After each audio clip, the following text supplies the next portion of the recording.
नमस्कार, मैं हूं अंजलि इस्टवाल। हमारे इस खास कार्यक्रम में आपका स्वागत है, जिसमें हम आपको बताते हैं कि कोरोना वायरस से जुड़ी कौन सी खबर सही है और कौन सी महज अफवाह है।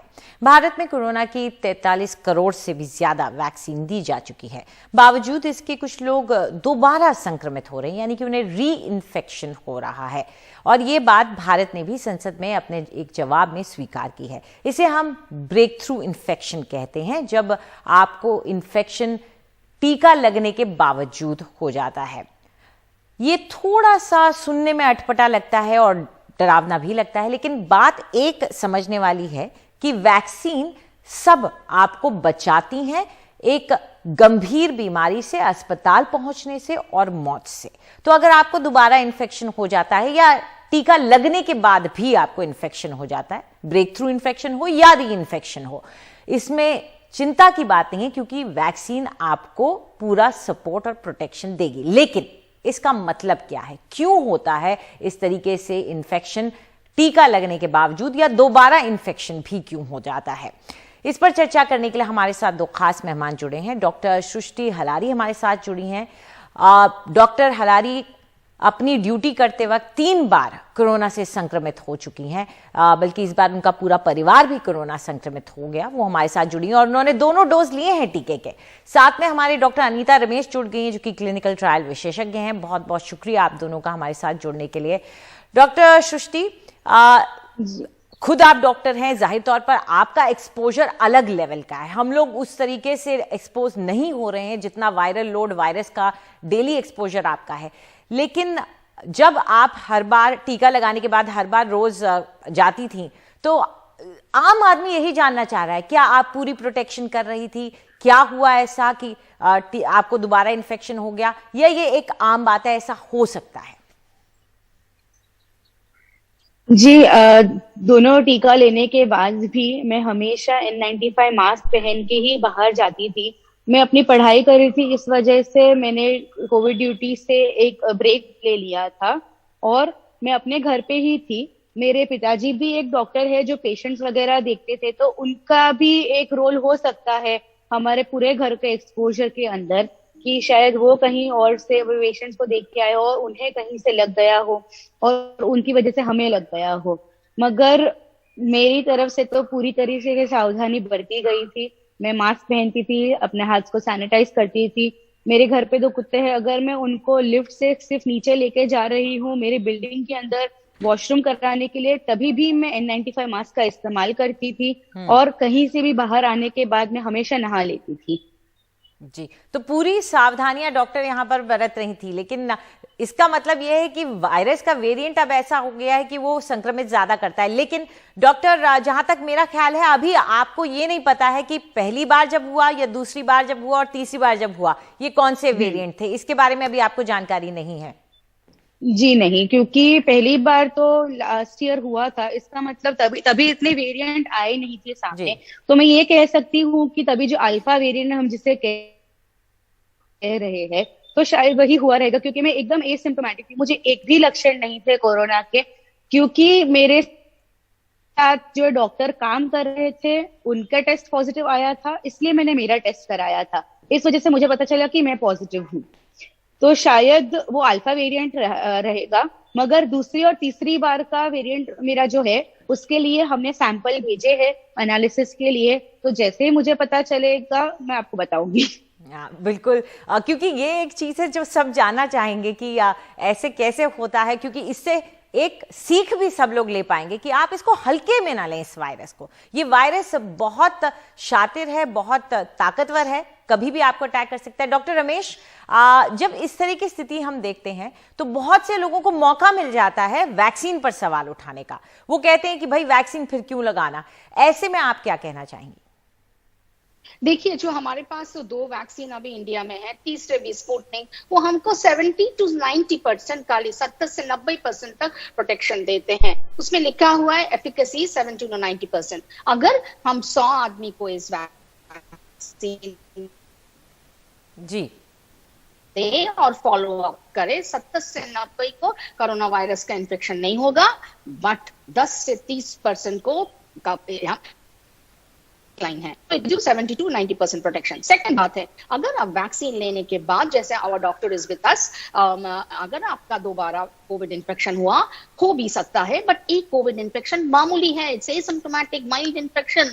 इसके लिए आपको आईसीयू के जाने का जरूरत नहीं है, मौत तक पहुंचने का जरूरत नहीं है, ऑक्सीजन नहीं चाहिए, इसमें रेमडेसिविर नहीं चाहिए। So it gives you protection from severe to very severe infection of Covid. आप थोड़ा दिन बुखार होगा, थोड़ा बदन दर्द होगा, घर पे क्वारंटाइन से खत्म हो जाएंगे, और अगर आप हॉस्पिटल भी गए, few days of admission and you are back home. So it gives you protection against hospitalisation, severe Covid, इससे आपको आप रुकते हैं। सो यही बड़ी बात है वैक्सीनेशन लेने के बाद ही। So I also, our doctor has said she got infected, but then ये बहुत ज्यादा इन्फेक्शन नहीं था। So that's what I want to tell the viewers. सवाल नहीं उठना चाहिए vaccine. Vaccine is the only हथियार हमारे पास। वैक्सीन लेना ही लेना है, उसके साथ साथ कोविड अप्रोप्रिएट बिहेवियर, मास्क जी भी चलते जाएंगे, क्योंकि हमको भी लिव विद द वायरस। अभी वायरस हमारे स्टिल देयर। बिल्कुल बिल्कुल, तो जरूरत है कि आप वैक्सीन लगाने के बाद भी पूरे कोविड प्रोटोकॉल्स को भी फॉलो करें और वैक्सीन तो जरूर लगाएं। डॉक्टर सृष्टि, जब दूसरी और तीसरी बार आपको हुआ तो कितनी सिवियरिटी थी उसमें, और साथ में जब परिवार को हो गया, मेरे ख्याल से उन्हें पहली बार हुआ, तो उनकी सिवियरिटी क्या रही? जी, जब मुझे दूसरी बार हुआ तब जैसे मैडम ने कहा कि मेरे सिम्टम्स माइल्ड ही थे, मतलब मुझे थोड़ा बुखार जैसा लग रहा था, थोड़ी सर्दी थी, थोड़ी खांसी जैसा था, इतने सिम्टम्स सिवियर नहीं थे। इसलिए मैं 14 दिन होम क्वारंटीन में रह के मेडिसिन वगैरह लेके मैं ठीक हो गई थी। ऐसा मुझे लगा, मैंने फैबीफ्लू लिया था तभी, मगर मुझे ये कहने को आया कि मे बी वो वायरस का जो स्ट्रेन है वो काफी इन्फेक्शियस था और मेरे बॉडी के अंदर वो लेटेंट हो गया, जिस वजह से सिम्टम्स तो चले गए दवाई लेने के बाद, मगर कुछ पार्टिकल्स वायरस के मेरे बॉडी के अंदर ही थे। और जैसे ही मेरी इम्यूनिटी कम होती गई, क्योंकि 29 मई को जब मुझे हुआ था तभी मेरा हीमोग्लोबिन 12 था, और क्रॉनिक इन्फेक्शन के अंदर आपका हीमोग्लोबिन कम हो जाता है। तो जब 11 जुलाई को मुझे वापस कोरोना हुआ, तब मैंने ब्लड टेस्ट वगैरह कराई, तो मेरा हीमोग्लोबिन 12 से 10 हो गया था। सो 2 पॉइंट्स ऑफ हीमोग्लोबिन मेरे कम हो गए because of chronic infection with COVID. So ये एक लॉन्ग कोविड का केस रहा था, और मेरे अंदर वायरस के पार्टिकल्स जब बढ़ते गए तब वो उसने मेरे फैमिली को इन्फेक्ट किया। तो सबसे पहले मेरी मम्मी को सिम्टम्स आए, और उनके बाद मुझे आए, और फिर मेरे भाई बहन को, भाई और मेरे पिताजी को आए। तो डॉक्टर सृष्टि, एक थोड़ा सा एक असमंजस, तो आपका जब दूसरी बार हुआ था, इन्फेक्शन ठीक आपके हुए, सिम्टम्स हुए, तो आप नेगेटिव टेस्ट किया था क्या आपने? जी देखिए, पीसीआर एक काफी सेंसिटिव टेस्ट है, और पीसीआर है ना 90 डेज तक पॉजिटिव रहता है। तो मुझे तभी ऐसा लगा कि गवर्नमेंट का जो प्रोटोकॉल है कि अगर आप 10 डेज के बाद, फर्स्ट डे ऑफ आपका जो टेस्ट पॉजिटिव है, उसके 10 डेज के बाद अगर आपको विदाउट एनी मेडिकेशन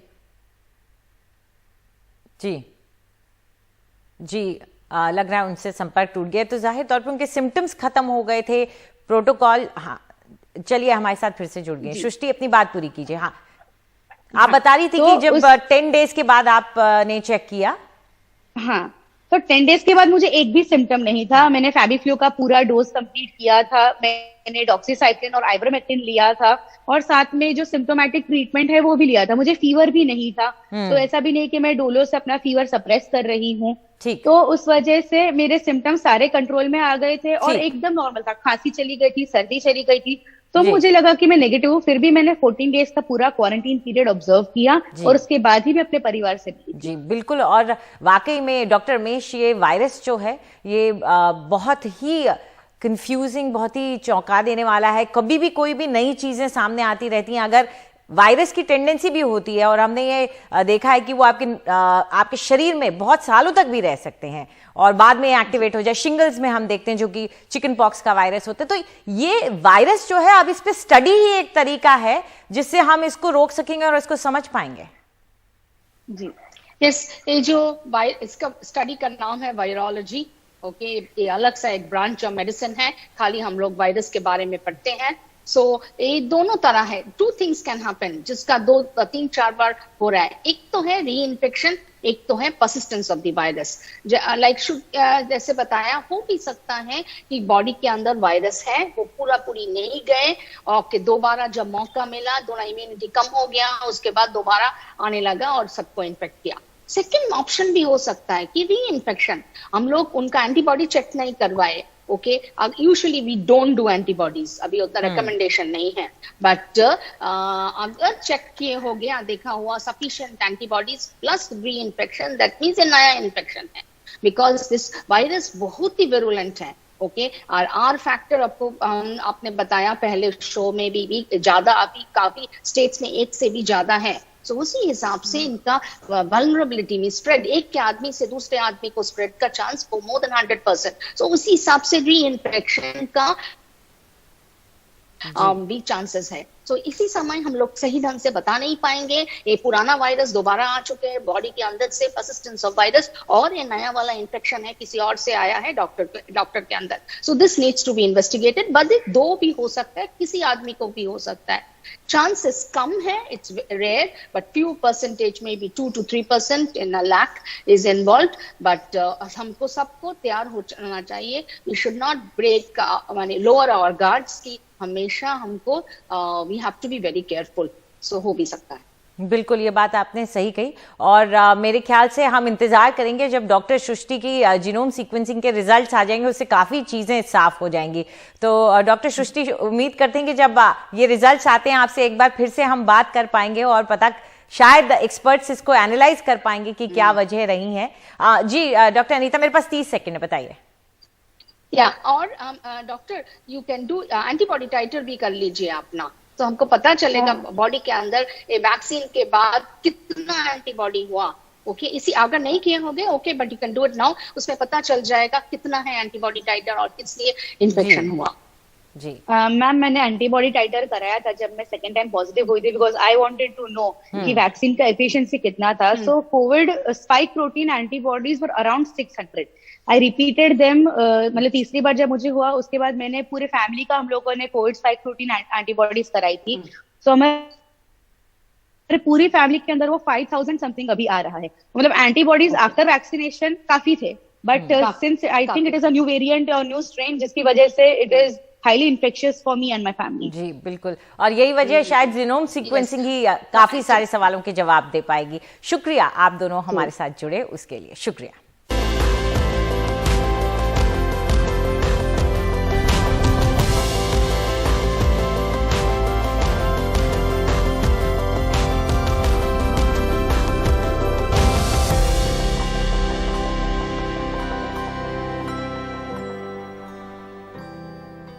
एनडीटीवी और गूगल की खास मुहिम वैक्सीनेट इंडिया में आपका स्वागत है।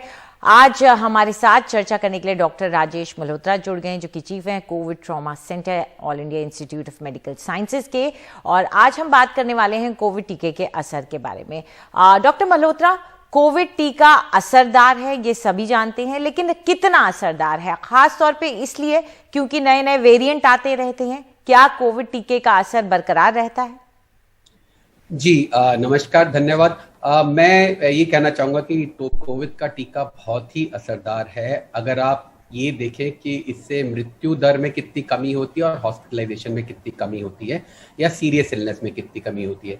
जो लोग ये सोच के टीका लगवाते हैं कि टीका लगवाने से उनको इन्फेक्शन नहीं हो सकती है या वो किसी और को नहीं फैला सकते, तो ऐसा नहीं है। और दूसरी बात ये है कि टीके की इफेक्टिवनेस जो है वो इस बात से जांची जाती है कि आप जो है कितना इसको कम्युनिटी में स्प्रेड से और सीरियस इलनेस से इसको बचा सकते हैं। टीके की इफेक्टिवनेस अलग अलग इंजेक्शन की अलग अलग है, लेकिन बाय एंड लार्ज जब आप कंप्लीटली वैक्सीनेट हो जाते हैं तो 70 से लेकर 95% तक अलग अलग स्टडीज में अलग अलग इंजेक्शन के लिए बताया गया है कि ये प्रोटेक्शन होती है।